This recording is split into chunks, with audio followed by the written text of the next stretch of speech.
Are you a new real estate investor and you're still struggling to get your first deal because you don't have the funding for your deal? Or are you a wholesaler and you've wholesaled some deals, you got some assignment fees, but you want to stay in some of those deals for the big profits and you're missing out on the funding? Or are you a seasoned real estate investor and you just want more funding to do more deals at super cheap interest rates? Well, if you answered yes to any of those questions, don't go anywhere because I'm getting ready to plug you into the money.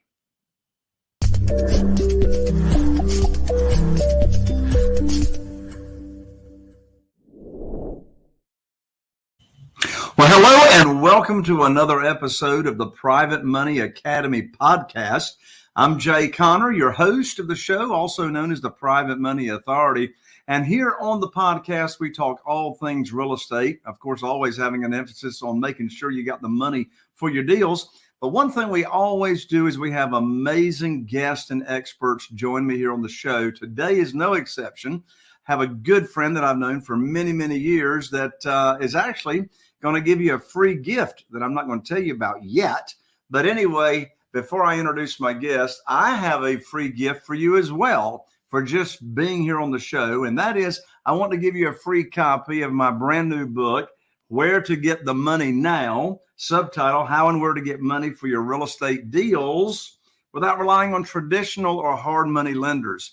Now, the reason I want to give you this book is because I share in this book exactly how I got over $2 million in funding, and I created the rules when I was cut off from the banks back in 2009.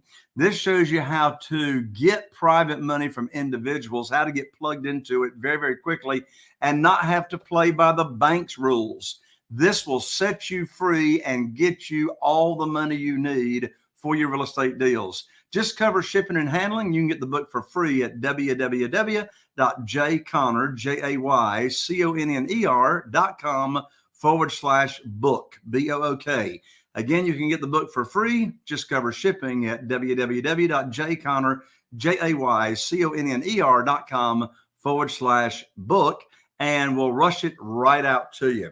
Well, my guest today is a good friend. I've known him for many, many years, and he's got an interesting background. He actually grew up in Moscow, Russia.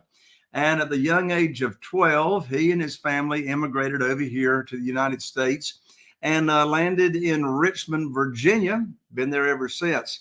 So he did try his hand on Wall Street when he started out his career, but that didn't turn out so well. So it didn't take him long to figure out that he was really interested in real estate. But before that, he figured out he was unemployable. So if you're unemployable, what are you going to do? Well, real estate investing is probably a good place to go.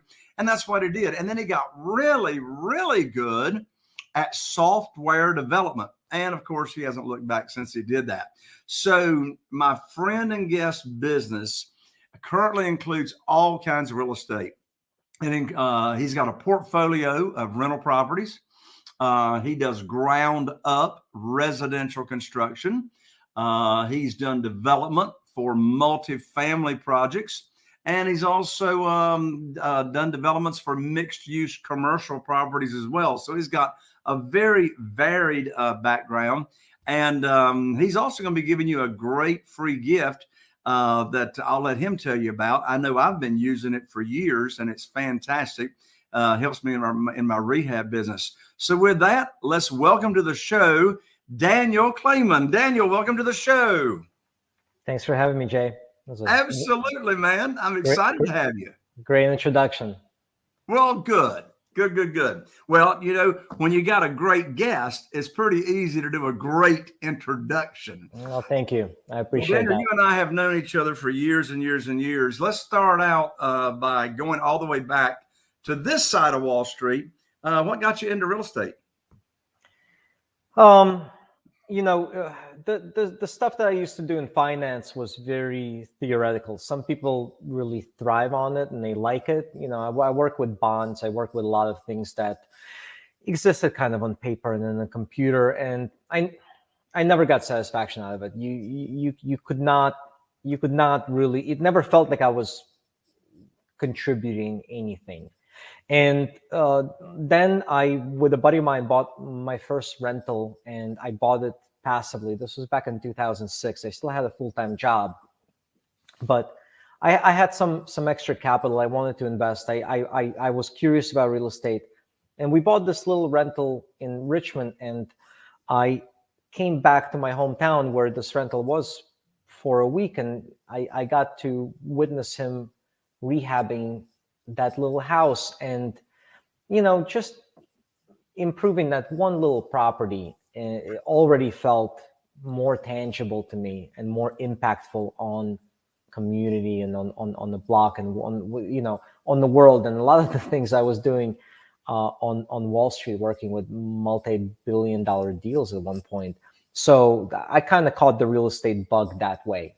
And honestly, probably like a lot of people, I also read Rich Dad Poor Dad, where he talked about how people that get truly wealthy get wealthy off of assets. They don't get wealthy by working a full-time job anywhere. So that also created an interest for me in building a portfolio of income producing assets that work for me, whether I go to work or not. So that's kind of how I got into it. Awesome. Just one So house at a time.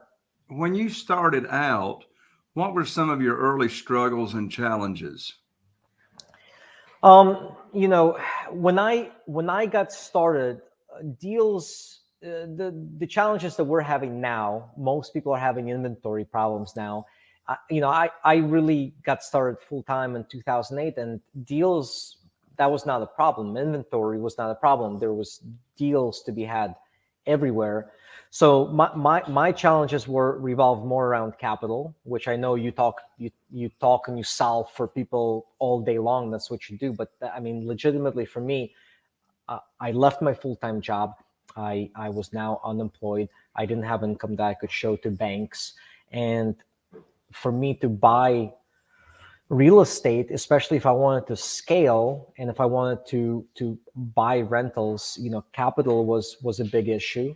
And then as I solved that problem, and as we began scaling up a little bit, then it transitioned more into how do I find enough good contractors to keep my jobs on schedule.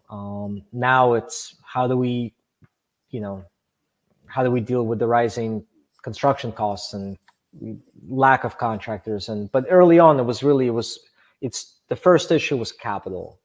Until I got established, getting people to fund my deals was without a network, without connections, without being able to go into a bank and get a loan. That was a big challenge for me. So you started using and working with private lenders like I do, right? Correct. Yeah. So I really did two things initially. I started working with private lenders, and to scale up my rental portfolio, to get long-term financing, I actually ended up also finding a credit partner that became a partner in a lot of my long-term hold deals. That was essentially just they went on the loans with me until I got to the point where I no longer needed a credit partner. So I did those two things initially. Gotcha. So how would you say your operation is different or primarily different, say, from your friends and competitors in real estate investing?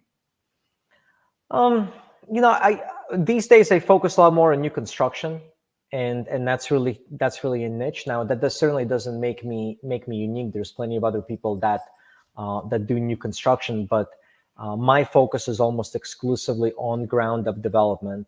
I got tired of doing rehabs. I mean, most people that I know that I'm friendly with, that are accumulating a rental portfolio, they're still acquiring properties. They're acquiring existing rentals. I stopped doing that. I got tired of rehabbing. I got tired of troubleshooting properties. So I'm almost exclusively now focused on ground up development. I got you. And on ground up development, what are the benefits of that part of real estate investing versus what you were doing with the rehabbing?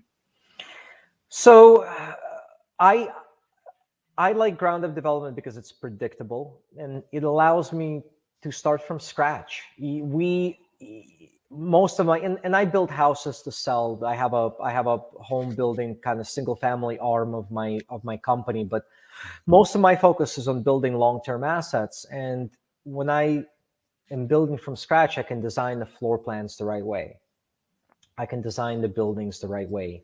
I can make sure that they're built correctly the first time, properly insulated, properly framed up, properly sheathed. All of that stuff makes a difference because we then hold those assets for a long time. And what I don't want is maintenance problems, and I don't want turnover. And the way we prevent maintenance problems is by building them really well. And we prevent turnover by building a really high quality asset that is easy to lease and people want to continue living there. So that's harder to do with rehabbing because you're stepping into an existing footprint, you're stepping into an existing set of problems that you have to troubleshoot.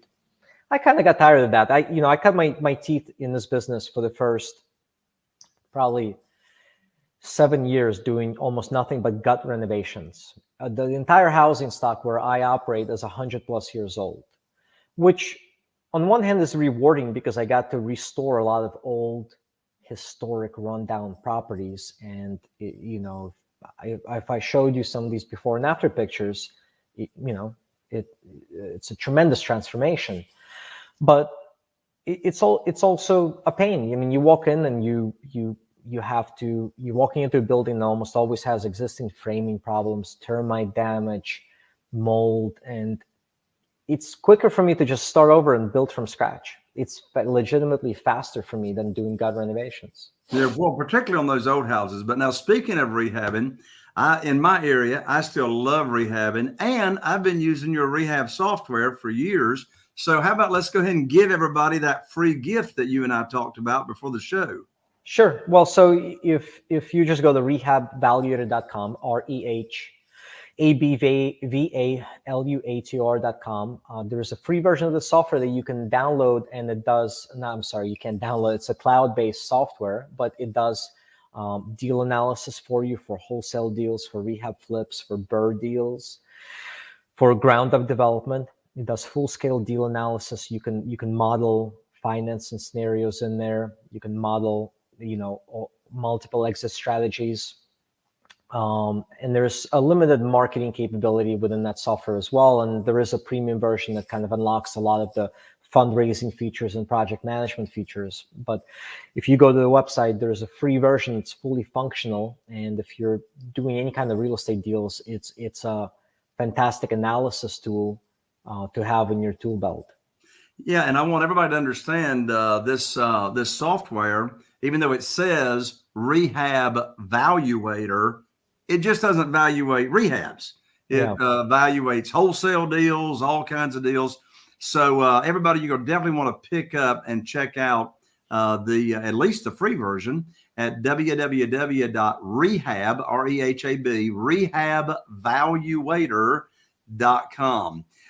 So Daniil, you've been in this business quite a while now. What would you say what's one of the biggest mistakes you've made in real estate and lesson learned from it? I'm proud to say that I've only lost money on one deal in my whole career, which is, That's pretty impressive. It is. Well, yeah, I don't know if it's luck, but the one deal where I lost money on was a flip that I did that I completely dropped the ball on proper comparable sales analysis and valuation. And if I look back on my investing career, there's really two things I regret. One is probably that deal. Two is just not buying enough. If I could go back in time, I wish I would have raised more capital and bought more real estate, because over 5, 10, 15-year horizon, almost every deal I looked at 5, 6, 7 years ago right now would have been a winner. Things that I passed on, things that I walked away from. So as far as other mistakes, I don't know. I've been fairly focused. I think that the mistakes that I see a lot of people make in real estate, and like you, I mentor a good amount of people. The mistake that I see a lot of people make is simply just going after too many things at once. That's probably the biggest mistake I see people make. I mean, if you're just starting out and you think you're going to be wholesaling, pick up a few rentals here and there, build up a rental portfolio, focus on one thing. That's probably what I see most people do wrong, is go into too many different directions. Pick a niche, figure it out, become good at it, then expand. Yeah, So that makes sense. What, in this market right now, what is your biggest struggle right now in your business that you're having to deal with? probably keeping construction costs intact and predictable. We're having issues across the board in sourcing materials. Some materials I can't even lock in right now. Materials that we buy are taking a long time to arrive, and they're delaying our projects. We're also in a municipality here that is just terrible at permitting. I mean, it may be the worst anywhere. I think they make it a point to make life difficult for you. So permitting, what used to take 30 days for us now takes 6 months. I was going to So guess. so being able to, the development life cycle, if you're doing new construction, development life cycle is already long. I mean, it takes, I always joke, like, if you want to get rich quick, don't go into development, because in a good day, in a good environment, pre-COVID, it still took a long time between buying land, creating plans, getting permitted, building. But now that timeline has it's probably doubled, between permitting, between getting your materials, and between actually getting construction done. So managing these timelines is a challenge, because I have construction loans and I'm paying interest on those loans. Those loans have a finite timeline before that money comes due. That's probably the biggest challenge right now, is just keeping all of our costs and timelines in check. What's helped is that the prices, inflation has been so high that things cost more, but our rents have grown tremendously. So on my existing portfolio, I've been able to raise rents a good amount. On new product that we're building, that we're bringing to market, by the time we bring it to market, even if we're delayed, I'm able to lease it for more than what my pro formas indicated, because the market is just higher. Same thing on stuff that we're building to sell. All the single families I build, we typically sell to home buyers, and construction costs went up obviously a lot since COVID, but our resale prices have gone up more than our construction costs. We're making more money per house now. So then, the unfortunate side effect of this inflation is a lot of it is being passed on to the consumer, whether they're a tenant or they're an owner occupant. So it's unfortunate for them. It's not as unfortunate for me. I know exactly what you mean on the construction costs. We're doing a rehab right now, and the house has got, I don't know, 15, 16, 17 windows. We're needing to replace all the windows. And, I hear all the buzz talk. Oh, it's taking, months and months and months to get windows.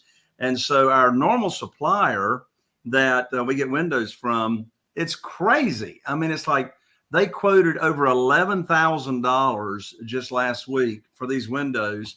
We got another bid from another distributor, 7,000, and the one we just placed the order with today was 5,500. So Mama said it pays to shop around, right?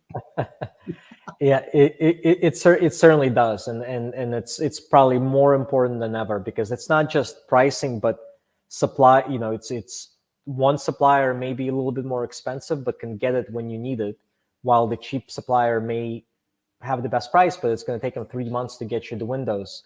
So shopping around is more important than ever. I mean, things are just, even things are not going up; they're getting delayed. I just came back literally 20 minutes ago from an on-site meeting in. We're building a 20,000 square foot mixed use building with commercial spaces on the ground floor and 21 apartments, and we're using mini split HVAC systems, and They were supposed to arrive next week. Our HVAC contractor was supposed to be on site doing rough-in. Now they're not getting here till February. I was going to guess. Yeah. Yeah. And it's like, what can you do about it other than you just, you roll with it, you No, I roll mean, with it. sometimes there's really not much you can do. You can, so we're looking at maybe substituting a different equipment that's going to be available earlier, but that's just the challenge right now. If you're in construction, you kind of got to be ready for all of those scenarios, and that's also where it pays to make sure that you're sourcing your deals at the right price, whether it's land or whether you're rehabbing. You know, the better you buy, the more errors and surprises you can tolerate on the rehab or construction side. So it's more important than ever. And we're in the market now where it's hard to buy right, but you have to be disciplined about what you pay for deals, because I'll tell you this much: in 12 years of rehabbing and doing new construction, I don't think, and most people won't admit to this, I don't think I've once hit my budget number exactly. Right. I got that. I don't think it's happened once. We've always gone over on something. It just happens. Yeah. Well, I mean, you have to account for Murphy, because I say Murphy lives in every project, lives in every rehab. Murphy, and sometimes Murphy's cousins and aunts and uncles and grandparents show up as well. Yeah, things happen, and so you build in contingencies, and you make sure that you're buying right, because then you can afford to either make mistakes on the construction side, or oftentimes we'll have our own self-imposed change orders because we want to upgrade some finishes, we want to upgrade some materials. And if I'm buying the land correctly, or if I'm buying the property I'm going to rehab correctly, I can then afford to make some of those upgrades, build a better product, and still hit my numbers that work. But yeah, I mean, something always comes up. Even before COVID, things came up. That's right. Well, I tell you, you mentioned in COVID, has this been a crazy market just in the past year and a half? I mean, who in the world would have guessed what prices have done in real estate just in the past year and a half? It's like, how in the world did that happen? So let's look in Daniel's crystal ball, and let's see what Daniel's crystal ball says we can see is going to be happening in real estate and perhaps the economy in the next 6 months to a year. I try not to look ahead and predict much. What I would say is, I think inflation is real right now, and it's high, and it's on the tip of everybody's tongue, and it's on the forefront of every politician right now, and certainly the Fed. So I think tightening is already happening. I think Fed will raise rates sooner than we think in order to keep inflation contained. So my best prediction I can make is that you will see rates, and rates are already going up, right? That's not even, I don't even need to make a prediction. Rates are already higher. I mean, I'm repricing deals that we have in the pipeline by 50 to 75 basis points right now. So rates are already going up, and I think what you will see happen is more of that over the next 6 months, and that's going to slow the market down. It's going to slow the market down on the resell. It's going to slow the market down on how income producing assets are being traded, because I'm not going to be willing to pay as much if I'm paying 4% interest instead of 3.25%. So I think things are going to slow down next year for sure in terms of buyer appetite. I don't think anything is going to crash. I don't even think there's going to be a massive displacement where we have all of a sudden amazing buying opportunities, because the inventory is so constrained. Buyers will still buy homes. Their affordability will simply get dampened. And so the price acceleration that we've been seeing, if we're talking about the retail market, is definitely going to slow down and maybe even flatten. That's my prediction. So I think things will slow down. Anybody that's telling you there's going to be a housing crash right now, I think is not correct. Yeah, I agree with you. Daniel, you got all kinds of experience over the years in real estate. What would you say is your superpower that has lended itself and you to being so successful? Oh, I don't know if I have one. I think at the end of the day, I'm just disciplined. I wake up and I go to work every day. I mean, I don't really take days off. So I am consistent. Anything that we do and anything that I have and any kind of success that I have been able to achieve, a lot of it is just a product of disciplined, repeated action. And especially in development, it's it takes so much work and effort, and you have to keep pushing the rock up the hill to a degree. You're coordinating all of these people, plans, getting through permits, getting bids. If you stop pushing that rock up the hill, nobody else is going to pick it up for you. So on the development side, I as the developer have to wake up every day and continue being aggressive and push the agenda, because as soon as I stop, everybody else around me slows down too. So I wake up, I go to work every day. I love what I do. Same thing on the software side, where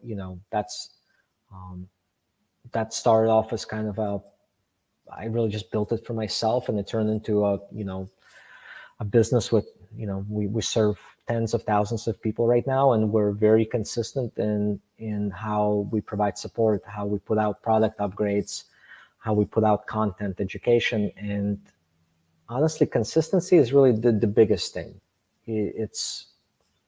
I don't have any special gifts, or not even that smart, but I wake up every single morning at 5:30. Sometimes I sleep into like 5:45, just a little bit. I hear you, man. So I you're just, disciplined and you're consistent. yeah, if I were to attribute it to something, it would probably be that. Got you. So my best guess is you're an avid reader, probably. What book have you gifted more than any other book to other people? Oh man, um, I should be gifting more books. There is um, a really good book by Ryan Holiday, and I've read a lot of his stuff. I don't know if you're familiar with Ryan Holiday, but he basically distills wisdom of other people, right? So, kind of similar to Robert Greene. There's a book called Ego is the Enemy, and it's a great book. I've probably given that to a number of people. It's just a good kind of philosophy book. There is a business book that I've given to a lot of people that I read years and years ago, and it's called The One Thing. It's by Gary Keller, the guy that started Keller Williams. One of my favorite. Love that book. I've given that to a number of people as well, because it's just really great at helping you focus. Yeah. Well, that goes back to what you said at the beginning of the interview. One of the biggest pieces of advice you give to a new real estate investor is focus on one thing. It's exactly what you said. Don't try to be all over the board on wholesaling here and rehabbing there and a rental portfolio over here. Start on that one thing, right? Absolutely. Absolutely. So yeah, those are a couple of examples. That's awesome. Yeah. That's awesome. Folks, we got Daniel here that is just got an amazing experience, lots of experience that he's able to share with folks. And Daniel, one more time, let's let everybody know about the free software that people can take advantage of and what it does for them and how to get it. Sure. So go to Rehab Valuator. It's REHAB Valuator. I should know how to spell the name of my own product. But Rehab Valuator is essentially a deal analysis, deal marketing, fundraising, and project management software. And as you said, Jay, even though it's called Rehab Valuator, wholesalers use it.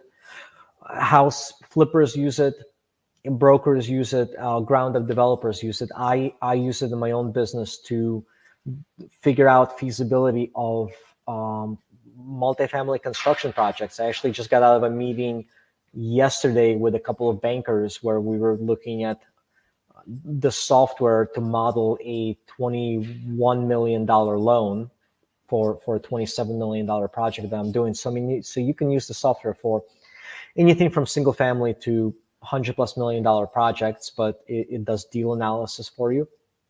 That's the free version. There is a premium version that's very reasonably priced, but it can generate wholesale marketing materials for your deals, so you can sell deals quickly. Private money presentations. You know, if I were to look at where our biggest customer testimonials and success comes from, it's probably from the private money presentations. You can punch in a few numbers and it creates a very professional package that you can put in front of your lenders. And not just private money. We have clients sending this to their hard money lenders. And also, again, I use it to raise money from banks, tens and tens of millions of dollars. And then there's a project management suite that gives you cost templates. You can build budgets. You can build project schedules. There's in-app accounting for your projects, full-scale reporting. So it does a lot, but you know, if you need a little, you can do a little. If you're an advanced investor, then there's a lot there that can help you as well. That's awesome. Daniil, thank you so much for this gift that you are offering up here to our listeners. And thank you so much for joining me here on the Private Money Academy podcast. My pleasure. I appreciate you having me. It's you know, I've known you for a long time, and you know, I appreciate all the support over the years, and you know, appreciate how much you're doing for the real estate community as well. Absolutely. There you have it, folks. Another episode of the Private Money Academy podcast. I'm Jay Connor, also known as the Private Money Authority, and here is to taking your real estate investing business to the next level. Look forward to seeing you right here on the next Private Money Academy podcast. If you're watching on YouTube, be sure and ring that bell so you get notified of every time we go live. And we really appreciate those 5-star reviews. Subscribe, rate, and review. We really appreciate your feedback. So we'll see you all right here on the next Private Money Academy podcast. I really appreciate it.